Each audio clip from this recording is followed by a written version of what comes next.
Hello everyone, Park Assist Plus was introduced in the Volkswagen ID lineup with ID software 3.0, and today I want to show you how it works, how you can do it and what all the options are. If you need an overview of your monthly cost for EV, if you want to know all of the trips that you have taken, your average consumption, your kilometers that you have driven, all of your charging sessions, what was your peak charging power, how many kilowatt hours did you charge, what is your AC to DC ratio, and you don't want to write all of this down yourself, then Tronity is exactly what you need. Tronity connects to your car, a lot of brands are supported, and then in the app or in the browser you can see all of this data.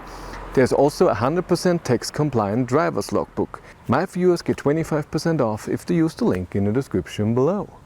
What the car can do is assisted parking. That means it will find a parking spot for you, and then you can select how you want to park in this, and then it's going to do the whole parking process by itself and also parking out of this parking spot. And the second thing is memory parking, so it can save a parking process. If you park at home all the time in a certain way, then you can save that parking process, and next time you arrive it will park for you. You don't have to do it. I have this beautiful Volkswagen ID.7 Pro here with ID software 4.0 that of course can do it. It has Park Assist Plus. What you need to do is of course is software from 3.0 starting, and you need the sensors here on the side in front of the door, because in front there's just the parking sensors in the rear, and you need the side sensors to do this as well. But those side sensors do more than just for the Park Assist Plus. When you have travel assist, you can use the swarm data, because it will map out where you are, and if there are no lines it will save how you drove, and then the swarm data will be uploaded to the cloud, and then another car can see, hey, the last car drove like this, I can drive on this side, and it can use travel assist even though you don't have lines. And the other thing what those sensors can do, it can detect car on the side of you when you're driving on the highway, and it can do an assistant lane change. The whole thing works pretty easy. You have your parking menu here, and when you go in here you can see that it's searching for parking spaces. You can go to all of your apps and go to parking, but you of course can also put it on your favorites up here, and again it will show your parking spaces here, or if this is not active it will show a red dot up here so you can see it. So let's drive to this parking thing. You have to go slow. If you go too fast it doesn't work. It needs the front sensors to notice this parking spot and the rear sensors as well. If it has a parking spot it shows it in here, and it shows me how it can park. In this instance here it can do it forwards and backwards. It doesn't work yet. It says please continue driving forwards to use Park Assist. So I drive forwards till it tells me it's fine. Then to park, please stop, depress the brake and press start, or with the app. So here you have an app symbol. If you press this and you have a software, I think 5.2, you can do it with the app as well. You would select park, go out, and then with the app you can park.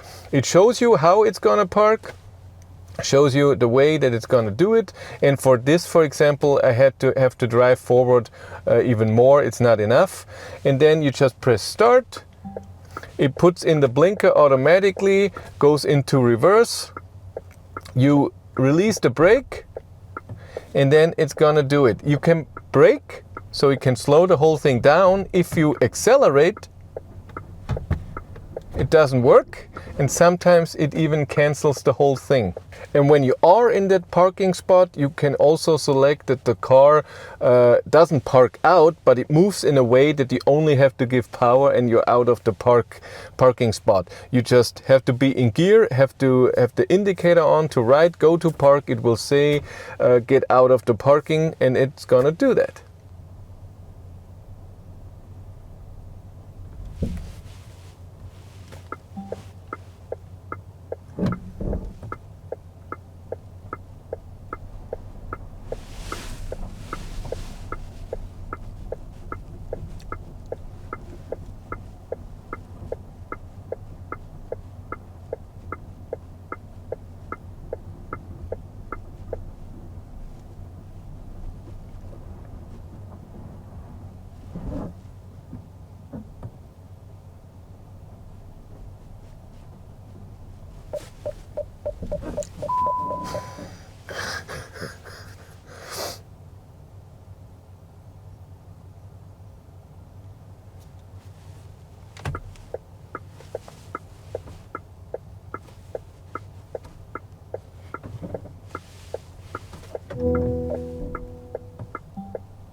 Memory parking is also very simple. Important, there of course are limitations to it, so it's not done via GPS. Mostly it's done with the sensor. So when you are in a wide area where there is nothing or far away from the car, it cannot recognize that there is a similarity, so where you parked the last time. So there needs to be something, and usually in your driveway or at work or something, there is something. And important is, if something changes, something big, let's say you always park beside the same car and then this car is gone, it's also possible that it doesn't recognize. But I'm gonna try this here with this thing that's parked here, and I want to park beside it. All you do your normal parking.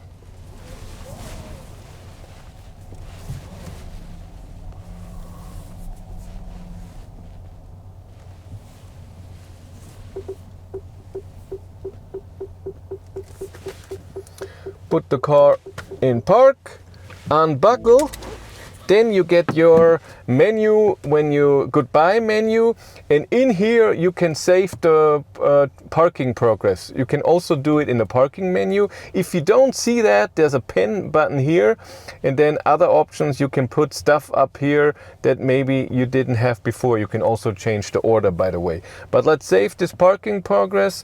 Let's call it work, give it a symbol, work, and OK, and it's saving the parking progress.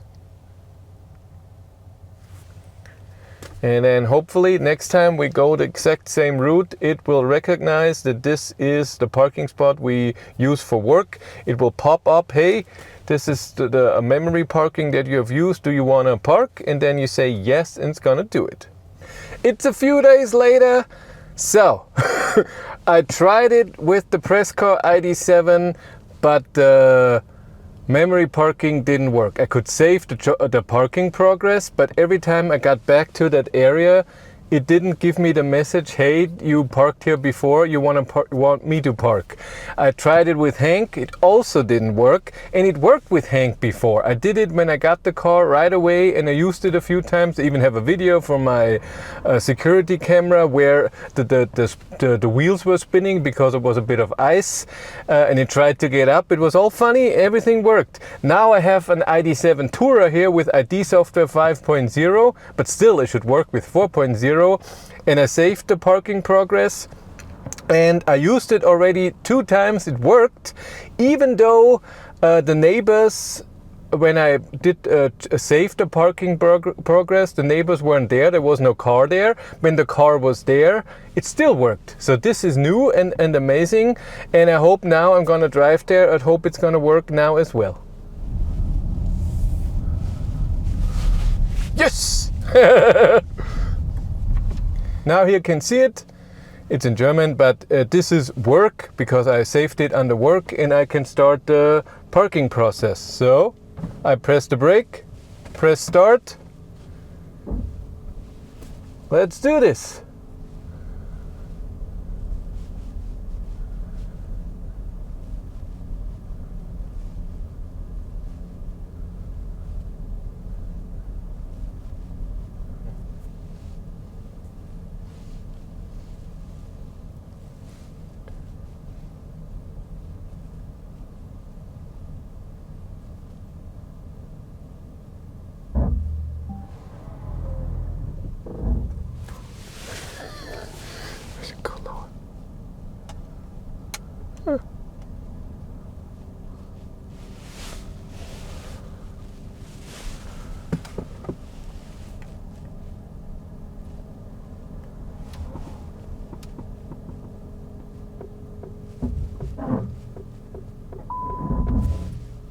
Ta-da!